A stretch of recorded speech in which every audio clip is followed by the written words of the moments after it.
The COVID-19 pandemic and long-term shifts in the education landscape are prompting universities to make some changes to graduate education. And that's happening here at UCI, where many programs have temporarily or permanently suspended requirements that applicants submit a GRE score. So today we're going to look at the future of graduate education. I'm your host, Aaron Orlowski from the Office of Strategic Communications and Public Affairs at UCI. And on today's panel, we have three distinguished guests. First, we have Gillian Hayes, who is the Vice Provost for Graduate Education and the Dean of the Graduate Division.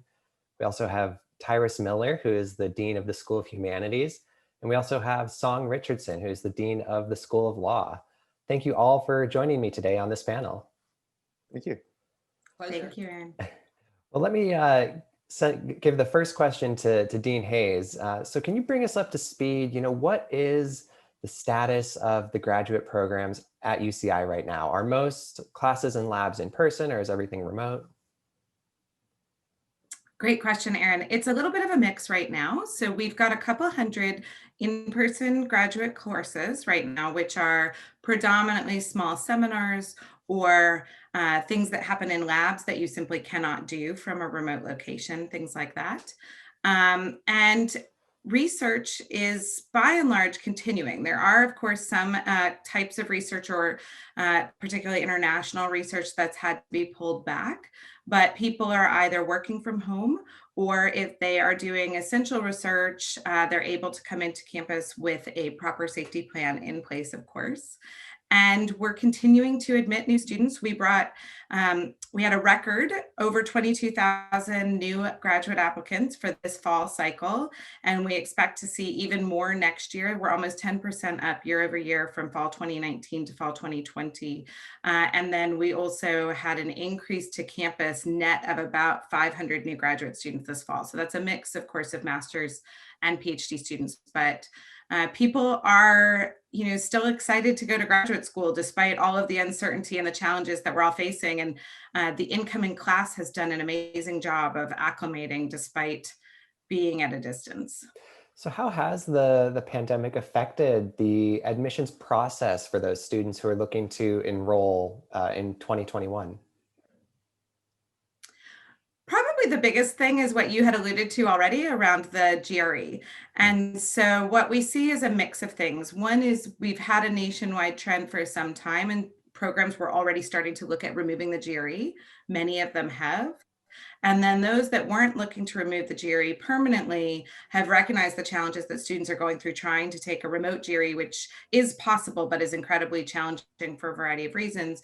And so many others have suspended temporarily, which means that total we have 72 programs that are not using the GRE this year. And that list is available on the Grad Division website, as well as highlighted on the individual programs websites if you're interested in applying to them. Okay. Well, before we get too much further about the exact admissions process, we should probably just back up a second and talk about the different types of graduate degrees that students can pursue. So there are obviously major differences between a doctoral degree and some of the master's and professional degrees. Dean Hayes, can you break that down for us a little bit? What if I'm an undergraduate student really interested in furthering my education? And especially if I'm a first generation student, what should I know about my options? That's a great question. I think for me, when I was looking at options, one of the weirdest terms that I heard was the notion of a terminal degree, which always sounds a little bit dire and like a disease. But a terminal degree means it's sort of the top degree you can get in your field. So Dean Richardson, I'm sure, will speak about the JD, which is a terminal degree for attorneys. There are MFAs, which are Master of Fine Arts, which most of our arts programs offer, as well as there are some in the School of the Humanities, which Dean Miller will speak to, which is a terminal degree in the arts. And then there are PhDs and other kinds of doctoral degrees that also tend to be terminal degrees. So it's sort of one set of them that we look at. And then there are other kinds of masters, MAs, Masters of Arts, Masters of Sciences, MAMS, and so on, that are much more about sort of testing the waters, seeing if you might be interested in doing research. You want a little bit more work, schooling, but you're not really wanting to do a terminal degree. And then finally, we have professional degree programs. Probably the most famous worldwide is an MBA, it's the Masters of Business Administration. But here at UCI's campus, we have many other really exciting professional degrees as well. Things in law, things in criminology, law and society, human-computer interaction, software engineering, and Well, thank you for that, Dean Hayes. Well, maybe we can toss it over here to Dean Miller in the School of Humanities. Um, the school is not just does not just have programs about PhDs in history, but there's a number of varieties of programs. Can you tell us a bit more about what some of those programs are? Yeah, so we're a big school. We have 13 departments and a lot of different types of graduate programs and participation in graduate education from our school. So we have 9 doctoral programs. Some of them are fields that you would kind of recognize as traditional fields: English, philosophy, history, and so forth. There are other degrees that we have that are interdisciplinary in nature.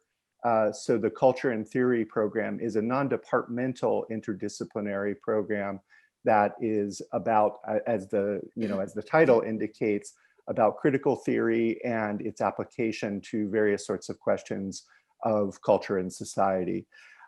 We also have an MFA program, which Dean Hayes referred to. That's in the field of creative writing. Both for poetry and fiction writing. It's housed in our English department.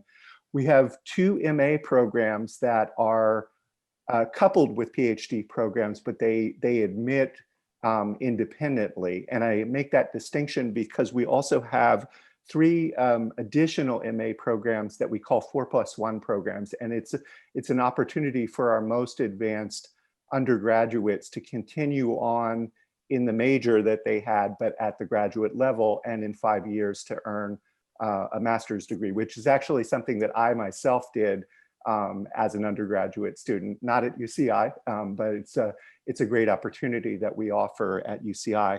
And then lastly, there is an interdisciplinary supplement to degrees that's called a graduate emphasis. And we have 6 of those in fields like Latin American studies. You might be in film and media studies, or you might be in history and wanting to have a concentration in Latin American studies. It's possible to do these graduate emphases in feminist studies, in Asian American studies, and in other areas where we have these officially approved graduate emphases. Yeah, thank you. That's a huge variety of degrees. Well, so Dean Richardson, let's look at the law school a little bit, because there's so many different career paths that lawyers can take after spending 3 years in a rigorous law program. So what are some of the variety of paths that the law school graduates take after they graduate? Thank you for having me here. It's great to be here with my fellow deans. So I am biased, of course, as the dean of the law school and as a lawyer. So let me preface what I'm about to say by that. So I think getting a JD, becoming a lawyer, is one of the most flexible graduate degrees one can get, because you can either practice law both in the private sector and in the public sector, but many graduates of law schools go on to do things that are completely unrelated to the law. So I think what the benefit of a law degree is that it teaches you first a way to think, but secondly, you understand the world around you in a way that I think is helpful no matter what you decide to do afterwards. We're lucky here at UCI that we have such an incredible program across the campus that many of our JD students get multiple degrees. So they'll both get a degree in social ecology or in the sciences and get their JD too. So I think in terms of thinking about what is the benefit of getting a JD degree, you can practice law, but it also opens up any other field that you might be interested in. And our students certainly take advantage of that flexibility. Thank you for that. Yeah. Well, Dean Hayes, let's look again at the requirements that were suspended and dropped for the GRE. And you mentioned that a big part of that was that the test is difficult to administer and take remotely during this pandemic, but what are some of the other factors that have weighed in on the decision to suspend temporarily or permanently some of those GRE requirements? You know, the great question in graduate admissions is always how can we predict from a set of documents that are sent our way who's going to be able to be successful in our programs? And it's a really complex question that people struggle with, and it's disciplinarily different.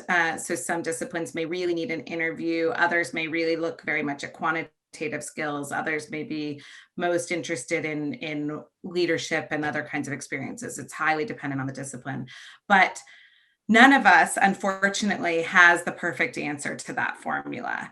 We, as academics, struggle with this. And in an ideal world, every single student that we would admit would be an excellent student, be highly successful in our programs and complete. So this is always something that people are iterating on and trying to understand and trying to improve. There's been a push across a variety of disciplines over the last several years to look at two questions. One, how can we improve this admissions process and make what we call holistic admissions more the norm? So by holistic, we mean we're looking at every part of the student, their grades, their letters of recommendation, the circumstances that they may have performed these wonderful feats in, what else was the context of their study, and so on. And then the second piece is the GRE or is any of these individual elements actually predictive of success? And what we've seen is that in many of the disciplines where people have gone and looked at the data, the GRE has not been predictive of success. When it is predictive, it tends to be predictive of sort of early stage grades and not long-term, does the student graduate with the degree, which is our ultimate goal. So the disciplines where they've run the tests and looked at the data, they've started to back off, and many of them are removing the GRE. In other cases, they're counting on similarity to other disciplines, and in other cases, they simply are worried that the problems of the cost of the bias of standardized testing that we know exists, and so on, is just too much to overcome, even with the most rigorous holistic admissions process. So it's kind of a mix of things that people are really looking at. One thing I do want to note is there are definitely challenges with any standardized test. There are also challenges with anything that we do in terms of admissions. So if we choose to say that grades are the most important, well, then you see a lot of pressure pushed down into the undergraduate experience to have grade inflation. If we say that letters are the most important, then you see an enormous amount of bias creeping in for who has access to which kind of faculty, who went to which kind of university. And so there's no perfect metric. And our challenge is really to look at the whole context of the person and try to understand who they are and where they're at, and hope that we can help them to find a match either here or at another university to be the most successful they can be. Yeah. Well, Dean Richardson, I'd be curious to hear your perspective on this because law schools still by and large require the LSAT, but many are also moving towards the GRE. So what do you see as sort of the future of standardized test admissions requirements for law schools? I don't know if I can say it any better than Dean Hayes just said it. I agree with every single thing that she said. And I don't really have much to add. I mean, it's true that the LSAT is the, I hesitate to say gold standard, but it certainly is the standard that law schools use across the country, and a lot of weight is given to the LSAT. Many law schools across the country are now expanding to accept the GRE because we are, especially at UCI, we are such an interdisciplinary place that we don't want to require students to take the GRE and the LSAT. But I think I'll end by saying where I began. I agree with everything that Dean Hayes said, and I hope that as we move forward, we can move away from some of these standardized tests as one of the criteria of entry to graduate programs. Yeah. Well, Dean Miller, I'd be curious to hear your perspective on this, both as a dean of a school and also as a former, graduate admissions or graduate dean yourself, I believe, right? Mm-hmm. Yeah. So one perspective that I'll express is in the humanities, there's a lot of emphasis really on kind of qualitative measures. And that means that the statement of purpose as some sort of insight into the motivations and intellectual orientations of a particular student, and then the writing sample, which really gives us a kind of thick qualitative sample of the kind of critical work that a student might be doing, or historical research that a student might have done. Those are probably the most important things. So in the humanities, I don't think that the GREs, while we may have asked for them, they really weren't a decisive factor. I think in other fields, there probably has been greater emphasis on it, because there is a set of kind of foundational skills that are really assumed in certain fields. And I think it's thought that the GRE gives you some insight into students' foundational skills, but with all of the disadvantages that Dean Hayes and Dean Richardson have also pointed to. Well, I'd like to talk a little bit about diversity, and I think that, this might be a related issue as well, because we've been talking about the ways that some of these standardized tests are really challenging for certain, less privileged populations. So, Dean Hayes, what is UCI doing to really ensure diversity in the graduate student body?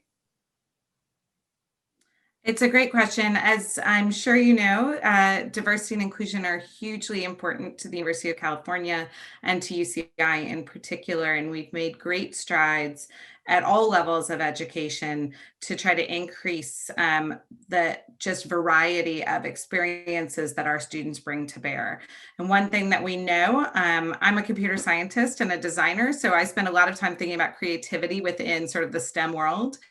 And we know that teams that have a mix of perspectives do better. And that's true in the corporate world, and that's true in engineering teams, and that's true in academia. And so it's very important to us. This means, and a lot of times we're spending time sort of hunting for a variety of people. We don't just want people who come from right around here and, have the same set of experiences that we all have. We spend a lot of time with the McNair Scholars, with a variety of HBCU outreach programs and other kinds of endeavors. That's what we can do centrally. What I'll tell you, though, is, and hopefully Dean Richardson and Dean Miller can speak to this a little bit more, where I see the real power of these kinds of outreach efforts is at the school level, where these faculty, they know their peers at other institutions, they know their disciplines, they know where we can find students with a great grand mix of experiences. And that's what we really want to bring to our campus to make the highest quality academic experience that we can possibly have. Yeah. Well, Dean Richardson, maybe you can address that. How does the law school try and bring in diversity? And then a second question to that is, why is diversity so important in the field of law? So I'll start with the second question first. The legal profession has a long way to go to become more diverse. It is truly appalling to me that after all of these decades of thinking about and talking about the importance of gender diversity and racial diversity and ethnic diversity, how terrible the legal profession is with that. And I think part of the reason for that is just, as lawyers, we like metrics, and it is very difficult to break out of that, like things like the LSAT that we talked about earlier. But it is so critically important to have diversity in the legal profession when we think about the variety of individuals that we represent, the policymaking that lawyers do, the ability to think about different perspectives and argue and represent people of different perspectives and a variety of different social statuses. So it is critically important for there to be more diversity within the legal profession. Law schools across the country have had some difficulty doing that. I am so proud of what we've done at UCI Law. We are the #1 most diverse law school in the top 30. The #9 most diverse law school when you consider all 200 law schools across the country. So this is something we pay attention to. We have a number of pipeline programs that bring students in. We have partnerships with community colleges. And then our entire community, including our admissions community, does a lot of outreach. And our current students are our best ambassadors too, because it's not simply important to increase diversity, but once our students get here, we have to think about inclusion and providing opportunities for our students to succeed. Yeah, that's really incredible. I love that number one stat for the top 30 in diversity. That's really notable. We should be celebrating that all the time. Well, so Dean Miller, maybe you can weigh in on this a little bit. Why is it so important to have diversity in the scholarly work in the humanities, and then also what is the School of Humanities doing to increase the diversity of your graduate student body? Yeah, so in the humanities, really the notion of diversity is quite integral to what we study. If I had to put this in slightly grandiose terms, we have a scholarly responsibility really for the human legacy and culture on a global scale. And that means, what we study are the histories, the imaginative products in art and film and literature, and also the kind of concepts that people bring to bear on culture. So in philosophy and critical theory. So accounting for that diversity is really, it's not something that's ancillary or solely a sociological issue for our faculty and student body, but really, it's in the grain, in the DNA of what we study. For that reason, it's very, very important that we continue to scrutinize, who we have on the faculty, who the students that we're admitting, because these are perspectives that really are perspectives on knowledge on the objects of the humanities. Just to give you a really quick example, there are, in the last, let's say, 30 to 40 years, a lot more work that is helping us to appreciate the contributions of women, of laborers, and so forth in history.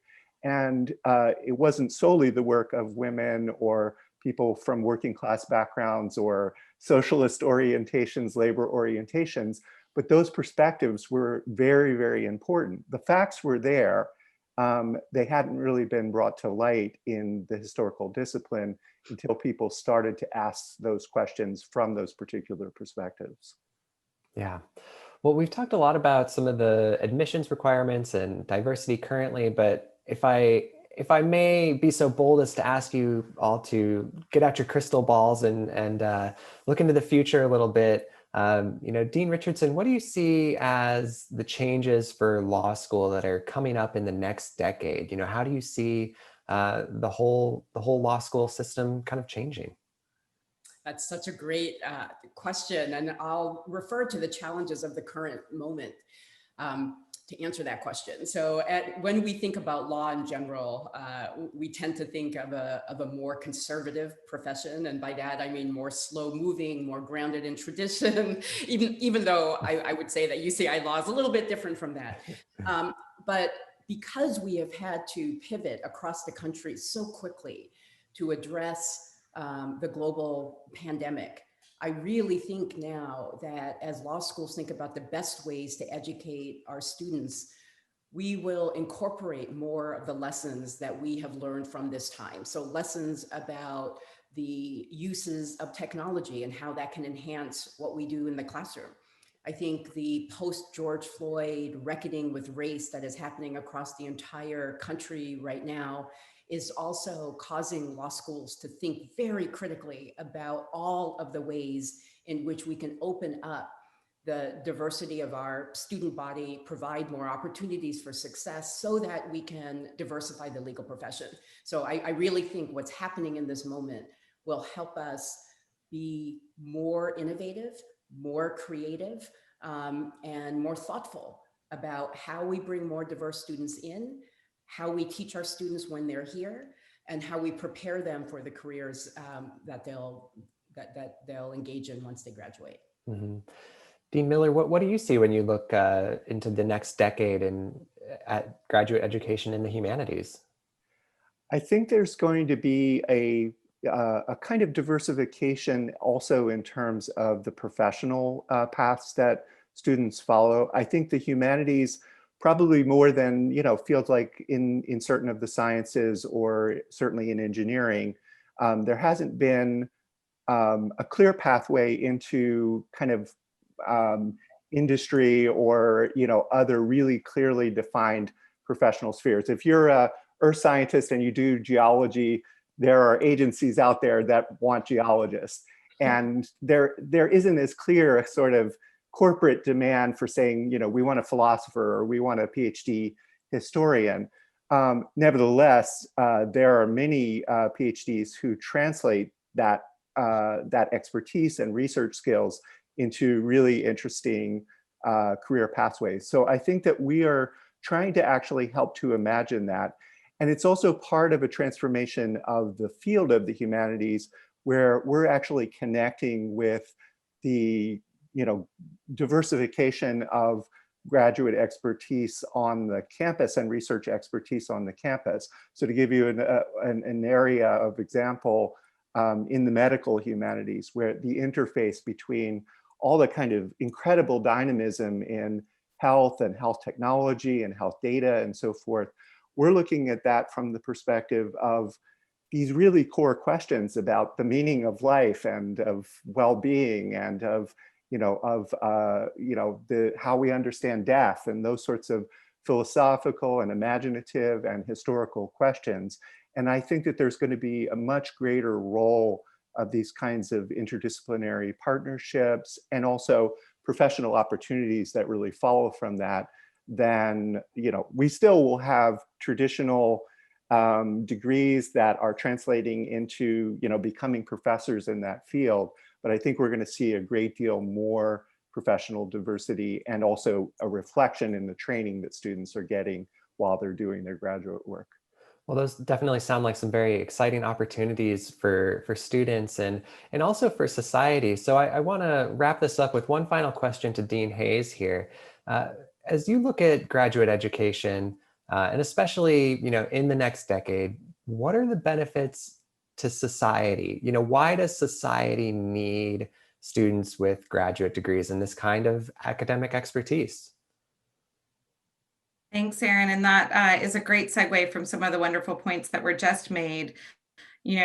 I see both graduate education and our society in the future as much more inclusive, as much more interdisciplinary, and as much more integrated. And I think the final piece there is the really key one. And what I mean by integrated is the notion that we have separated academic skills from professional skills has to go away. The problems that we are facing as a society globally are incredibly complex, and they require the kind of reasoning that one develops in a graduate program. And they require people to work across a variety of boundaries. So from my perspective, it would be great if everyone, no matter what field you're in, starts to move into a world in which you are at least familiar with what a graduate education can deliver, and in many cases have experienced one yourself. It's that kind of real critical thinking, systems thinking, cross-disciplinary